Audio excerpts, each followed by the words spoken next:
In 1992, Hollywood lost its legendary Rifleman, but Chuck Connors left behind more than just a TV show. From his secret role in Cold War diplomacy to shocking affairs that nearly ruined his career, Connors lived a life as dramatic as any Western. Now, 30 years later, the truth finally emerges: how a Brooklyn baseball player became a Soviet hero, why his 3 marriages ended in scandal, and the dark secret he kept until his final days.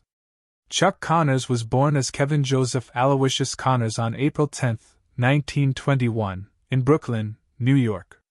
His parents, Alan and Marcel Connors, were Irish immigrants who worked hard to provide for their family during the tough times of the Great Depression.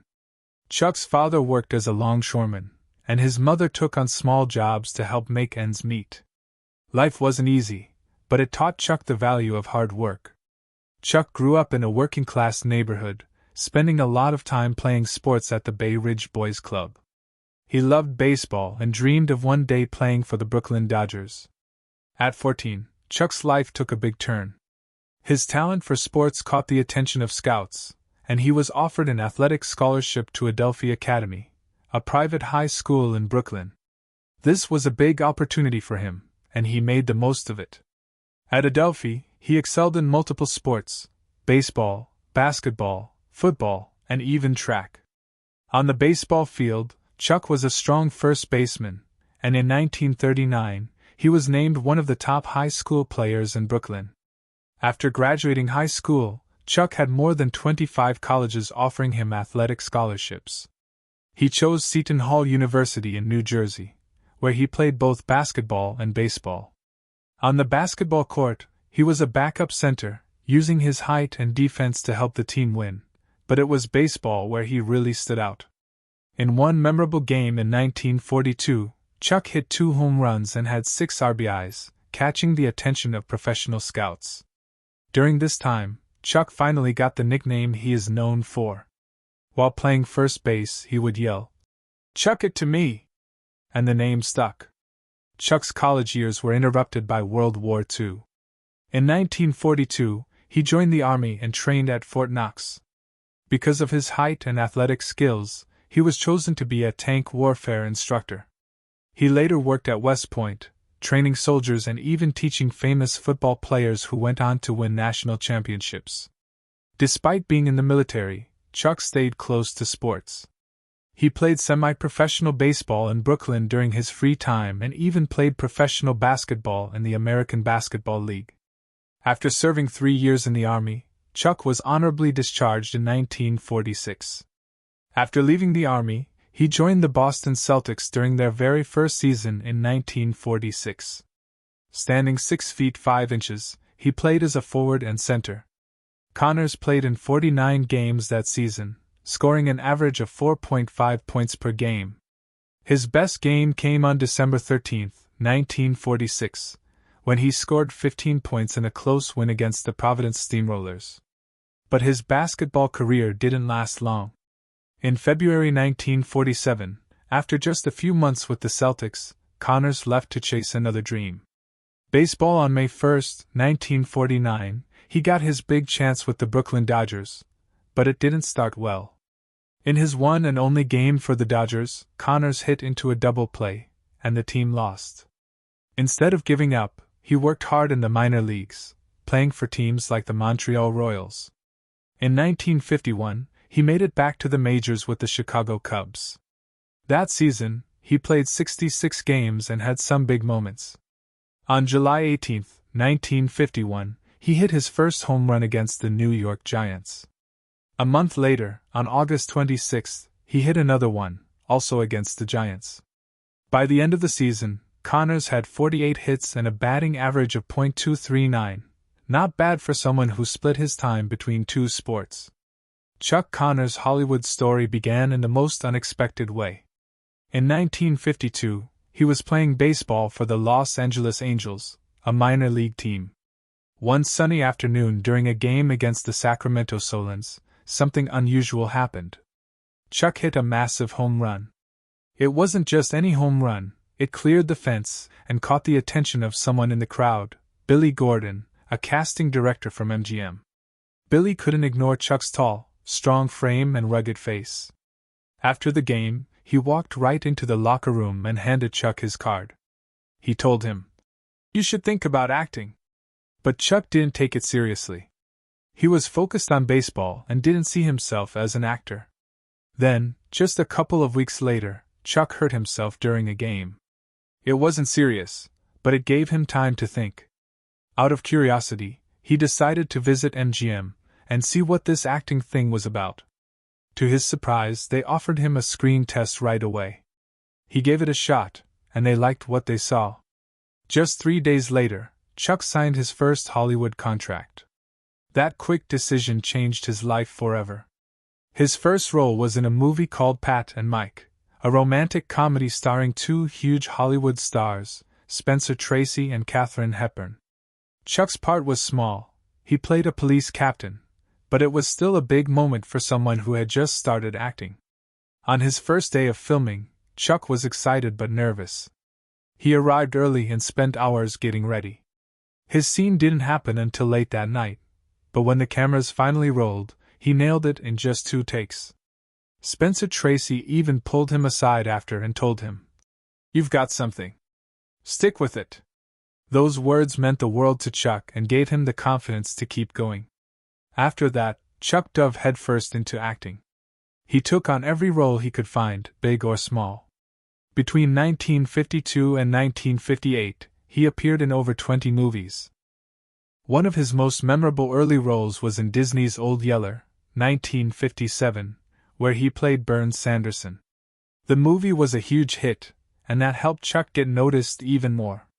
He also appeared in films like Trouble Along the Way with John Wayne and The Big Country, where he acted alongside Gregory Peck and Charlton Heston. Each role helped him improve as an actor and build his career. Reputation. In addition to his film work, Connors made frequent television appearances, featuring in 18 different TV shows during this time.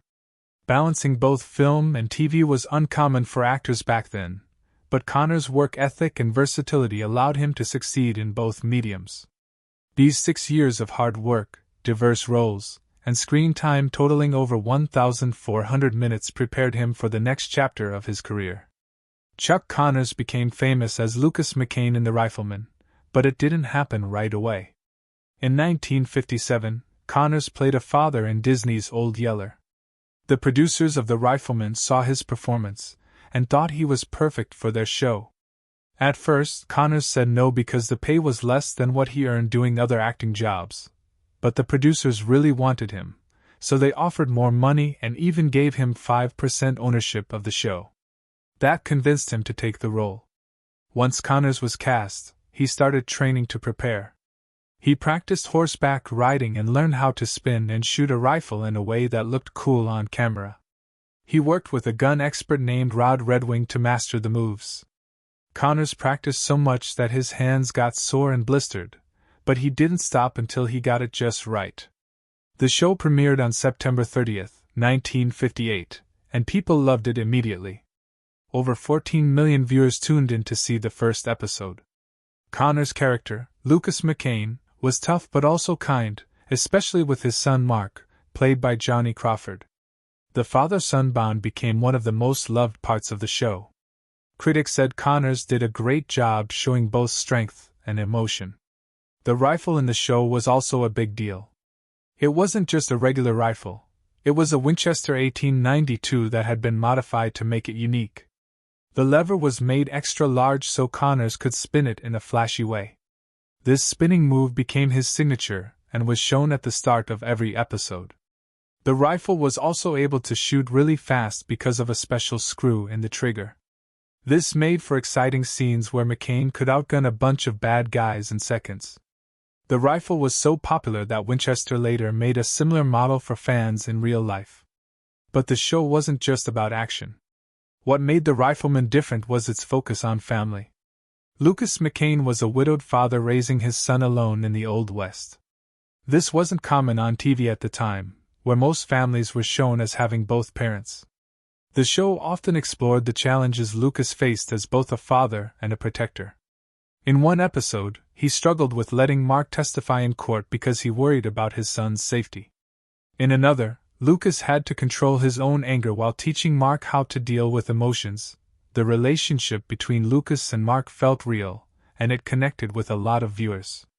Single fathers, in particular, wrote letters to Connors thanking him for showing that they weren't alone in their struggles. One widower wrote, "Your show has given me the courage to keep going." Chuck Connors wasn't just the star of The Rifleman, he had a big role behind the scenes too. By the second season, he started attending meetings with the writers. He pitched story ideas, and some of them became fan-favorite episodes.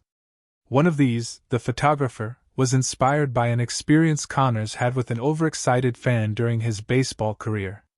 Connors also made sure the dialogue fit the character of Lucas McCain. He wanted McCain to sound like a real rancher from that time, so he often rewrote lines to include old-fashioned slang. Connor also cared about making McCain a relatable character. He didn't want McCain to seem like a perfect hero. Instead, he pushed for storylines that showed McCain's flaws and moral struggles. In one episode, Waste, McCain accidentally kills an innocent man. Connor fought for this story because he felt it was important to show the heavy responsibility of carrying a rifle. Connors also brought in guest stars like his former baseball teammate Duke Snider and helped up-and-coming actors get their start, including Dennis Hopper, who appeared in the pilot episode. By the final season, Connor had so much influence that he was credited as a story consultant on some episodes. He even co-wrote the two-part series finale, making sure it tied up loose ends and revisited old characters. The Rifleman became the fourth highest-rated show on TV in its first season, a huge achievement given the tough competition. It premiered on September 30, 1958, and reached 14.6 million households with a Nielsen rating of 33.1. The father-son relationship drew many viewers, while the thrilling action sequences captured others.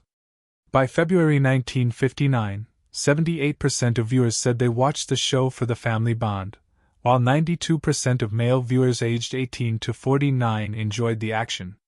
The show's success led to merchandise like toy rifles, lunchboxes, and comic books, generating $2 million in sales within 3 months of its premiere. It also earned 3 Emmy nominations in its first season and stayed popular throughout its 5-year run, even ranking 27th in its final season. Decades later, reruns of The Rifleman still attract fans. A 2018 MeTV survey showed it remained a favorite among viewers aged 55 and older. After The Rifleman ended in 1963, Chuck Connors faced a big challenge. The role of Lucas McCain had made him famous, but it also trapped him in the image of a Western hero. The show had lasted 5 seasons with 168 episodes, and viewers couldn't separate Connor from the character. This typecasting became a problem. Connors wanted to prove he could play other roles, so he rejected many offers to do more westerns. In fact, he turned down 8 Western TV pilots in just 2 years after The Rifleman. While he hoped this would open up new opportunities, it actually slowed his career for a while. To break away from his cowboy image, Connor tried something very different. In the 1964 film Move Over, Darling, he played a stiff, formal banker alongside Doris Day and James Garner. It was a big change from his rugged frontier roles, but the film didn't help him much. Producers and casting directors still saw him as Lucas McCain, and even when he auditioned for non-Western roles, they often said he seemed too Western. By 1965, Connors was so frustrated that he thought about quitting acting and going back to professional sports. Despite these struggles, Connors found new opportunities in 2 TV shows that let him show different sides of his acting talent.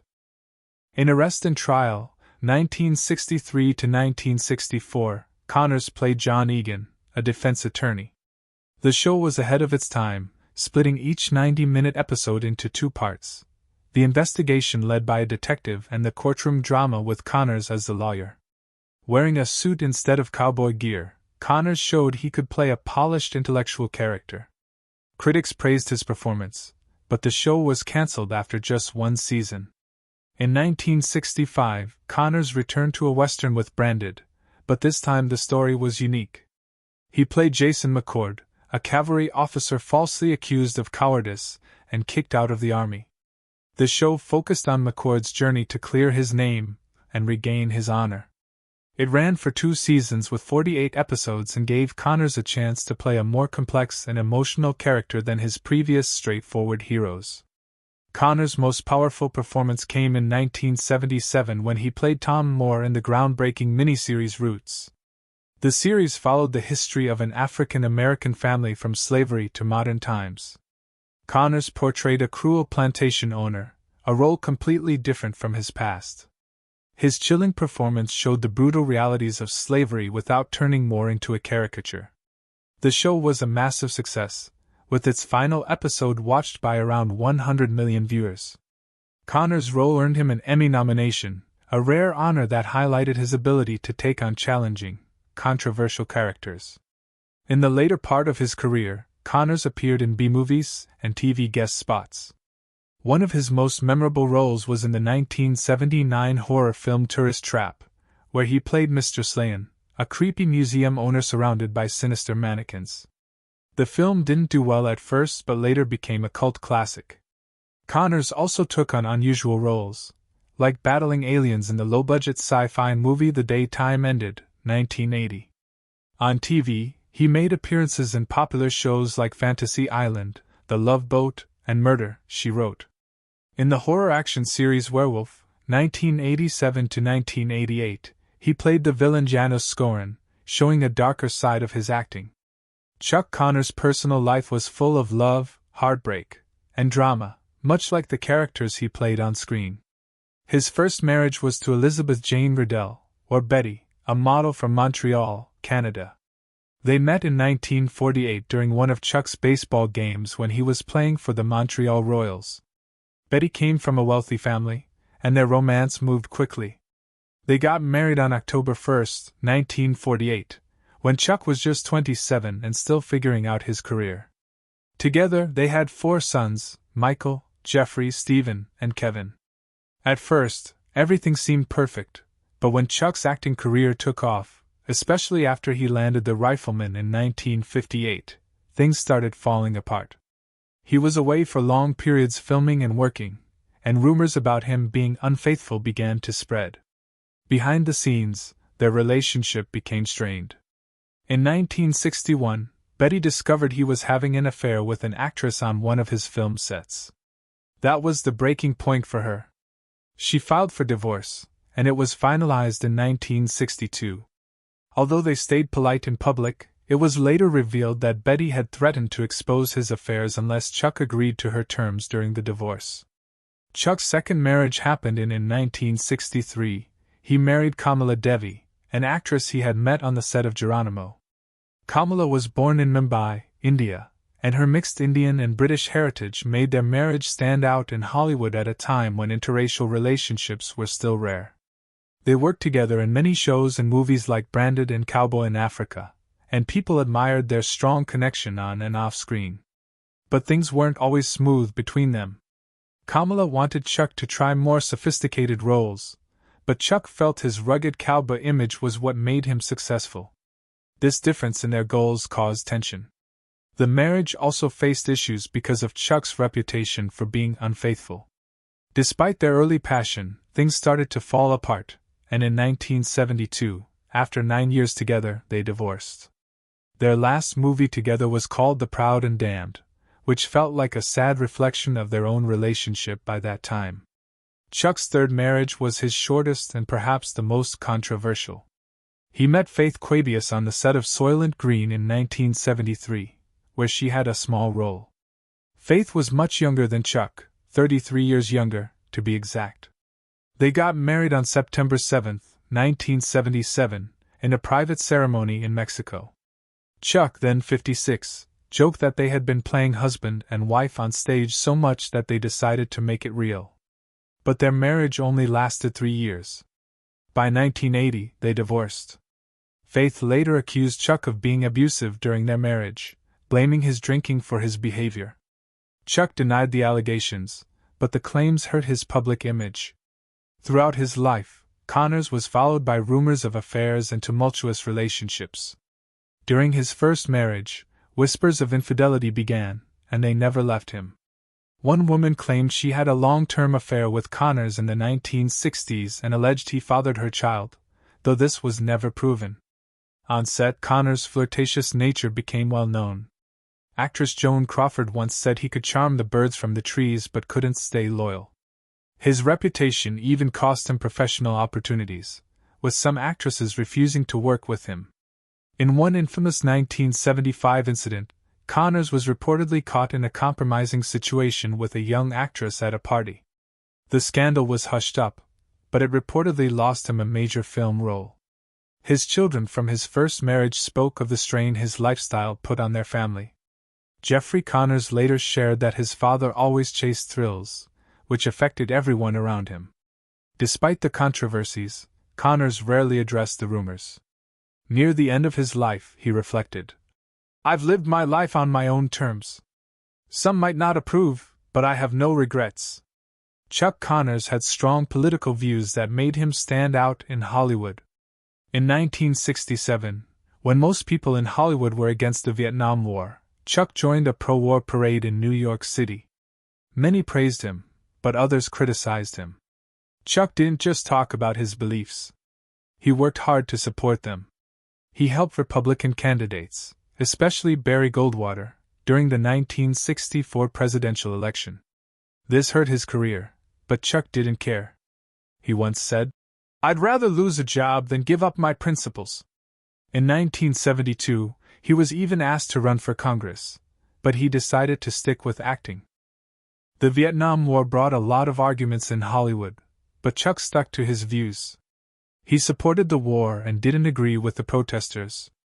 In 1967, he marched with others in support of U.S. troops. He said, "We're fighting communism over there so we don't have to fight it here." This didn't sit well with many in Hollywood, and he even argued with co-stars about it.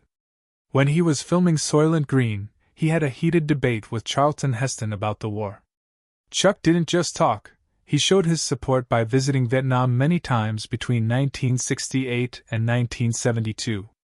After the war, Chuck was sad about how poorly the veterans were treated. He said they deserved parades, not protests, and that the country had let them down. One of the most surprising things about Chuck's career was how much the Soviet Union loved his show The Rifleman. During the 1960s and 1970s, when tensions between the US and the Soviet Union were high, The Rifleman became one of the few American shows allowed on Soviet TV. People loved his character, Lucas McCain, because he was a strong father and stood for justice. By 1973, around 250 million Soviets were watching the show. Even Leonid Brezhnev, the Soviet leader, was a huge fan. When Brezhnev visited Washington, D.C., in 1973, he asked to meet Chuck Connors. This meeting led to something incredible. Later that year, Brezhnev invited Chuck to visit Moscow. Chuck stayed for 2 weeks and was treated like a big star. He met Brezhnev at the Kremlin, and the two even had a playful contest with guns Chuck had gifted him earlier. Chuck also went to a special screening of The Rifleman, where fans went wild for his autograph. During this trip, Chuck filmed a documentary called Peace and Friendship, which was shown on Soviet TV to millions of viewers. The documentary showed Chuck meeting regular Soviet citizens and talking about how Americans and Soviets could get along.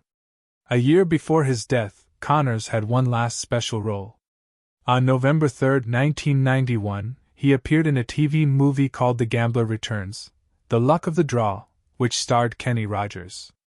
Connors played his most famous character, Lucas McCain from The Rifleman, for a short but memorable scene.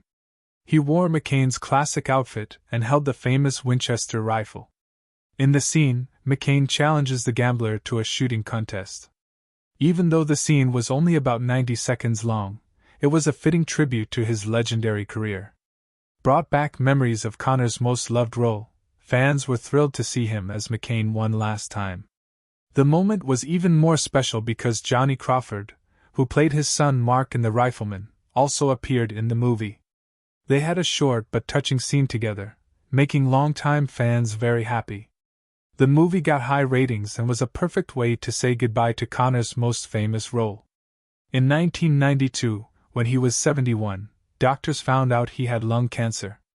This was likely because he smoked a lot, up to 3 packs of cigarettes every day.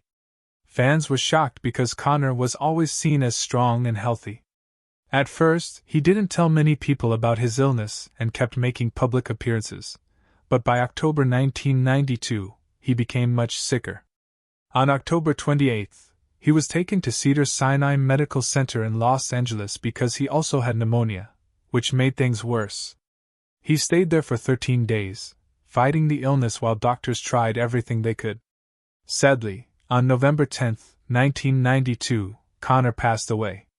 The cause of death was lung cancer, with pneumonia as a major factor. His death made many people sad, and tributes came from co-stars, athletes, and fans who loved him. Connor left behind a powerful legacy. His show The Rifleman is still loved by fans and continues to air on TV even today. It helped shape how single fathers were shown on television and inspired other westerns. Connor also made history in sports.